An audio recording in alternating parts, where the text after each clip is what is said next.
Good evening, my extended family. Good evening. It is Friday night, and like a little kid, I still love the sound of that. Friday night. It's Friday night, June 19th, 2020. I hope you all had a good night's sleep last night, that the day went well for you, and that you're looking forward to doing a little something special this weekend. Even if you're working, it doesn't have to be anything big. Maybe just before bed, open the door and sniff the night air. Perhaps listen to the song that's been your favorite song from when you were a little kid. Watch your favorite movie scene on YouTube for just a minute or two. You don't have to watch the whole movie. Maybe say your prayers tonight in a place where you've never prayed before. Just something different that makes you say to yourself come Monday morning, I did something different this weekend. But whatever you do it with the spirit of the little kid that still lives inside you. Don't ever lose that little kid spirit. We need that. Thanks again for letting me spend a few minutes with you this evening. I hope you enjoy the show as much as I enjoy producing it. I really do enjoy this. I appreciate every last one of you. Every evening I like to start by reminding each and every one of you that you are gloriously made, that you are wonderful right where you are. From the moment the Creator formed you and I, through this life and into the next, we are His prized possession. We go through a lot in this life, we all do, we're not alone, but never think for a second that our Creator ever takes His eyes off of us. You know, one day when we pass, we'll get a chance to see what I call the pile on His desk. The pile on His desk of situations our Heavenly Father, our Creator, didn't allow us to go through. We go through a lot, but there's a lot of things that I bet He doesn't allow us to go through. I bet you it's a pretty big pile, too. A pile of situations that He looks at and says, nope, I promise to never give them more than they can handle. And I bet the Creator expects us to help each other out, to build each other up, and never tear each other down, nor ever be injurious to one another. So let's all agree to try our best to not let our Creator down. All right, let's get ready to travel before I start looking like Billy Graham. Every night we travel to a different state, and tonight is no exception. So once again, I need you to put on your little kid imagination. Tonight's show is coming from a state that was established on September 9th, 1850, when Zachary Taylor was the President of the United States. President Taylor served in office for just over a year until he died of cholera. His vice president, Millard Fillmore, was sworn in as the president. Just to note that President Fillmore was the last member of the Whig Party. Remember learning about the Whig Party? The last member of the Whig Party to ever become president. He was instrumental in passing the Compromise of 1850 that outlawed the slave trade. Although the issue of slavery wasn't settled, abolitionists and of all races continued to work together to eventually end slavery in the United States. This state that we are in tonight stretches along the Pacific Ocean for nearly 900 miles. I bet you know right where we are already. In this state, you'll experience the ocean, the beaches, the redwood forest. I always thought that was so cool. I want to visit the redwood forest one day. If you have, and I know a couple of you that probably have because you're travelers, let me know. The redwood forest. Farmlands and desert. There are over 420 public beaches in this state and a lot more private beaches. You can also drive over the Golden Gate Bridge, ride a cable car, and visit what used to be Alcatraz Prison. It's funny, when I mentioned that in school today, one kid goes, I want to go there. I was like, you don't want to go to the old Alcatraz Prison. You can visit Hollywood and Disneyland for your entertainment. This state is the avocado capital of the world. The Hollywood Bowl here is the largest amphitheater in the United States. Funny law time in some of the towns of this state. Number one, a woman can't drive a car if she's wearing a house coat. I wonder how many people remember what a house coat is. I do. I never wore one, but I remember my mom wearing a house coat. Christmas lights must be taken down by February 3rd or you get fined $250. You can't pour salt on a highway. You can pour salt on your food, but not on a highway. You can't put anything but a car in your garage. Think about what's in your garage right now that would have to go if you lived in this state. You can't wash your vehicle in the street. You can only wear cowboy boots if you own at least 2 cows. So no posing as a cowboy here. How about this? Between 4 p.m. and 6 p.m., you can't walk your camel down the street. Where are all these camels coming from? This cracks me up.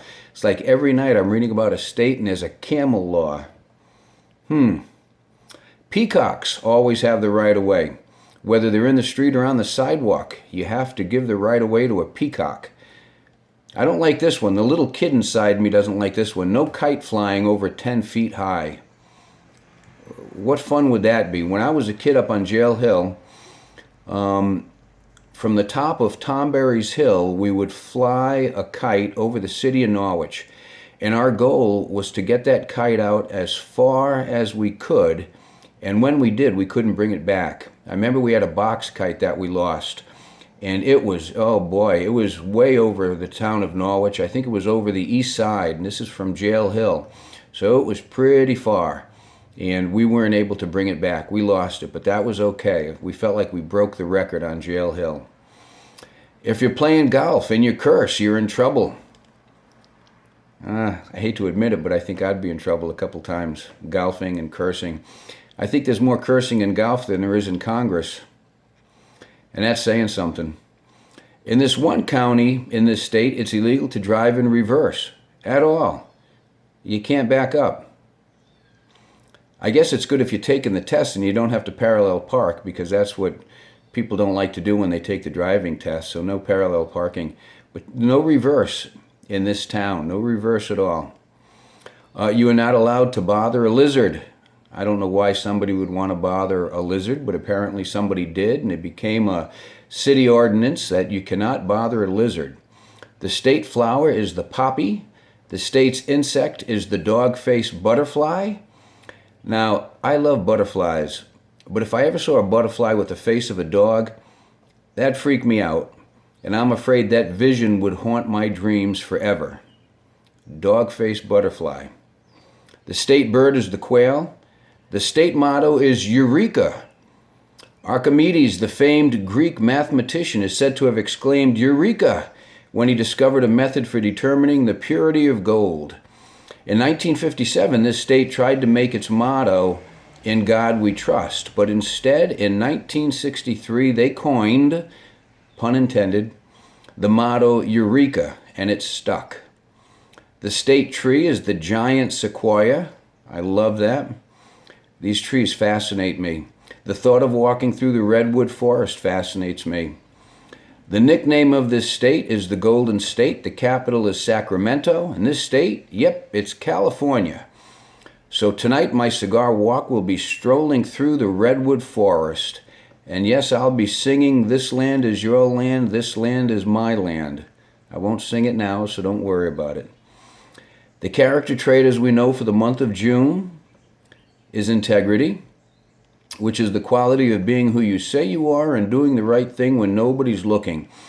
Now, I could be wrong. This is my opinion, but I believe that as much as being brought up right and being taught right from wrong is very important and very essential, I do think that we're all born with a natural moral law etched on our souls by our Creator. I think we're born with that. Even as a child, how many times would we look to see if our parents or some other grown-up in the neighborhood is watching us before we decided if we're going to do something or not?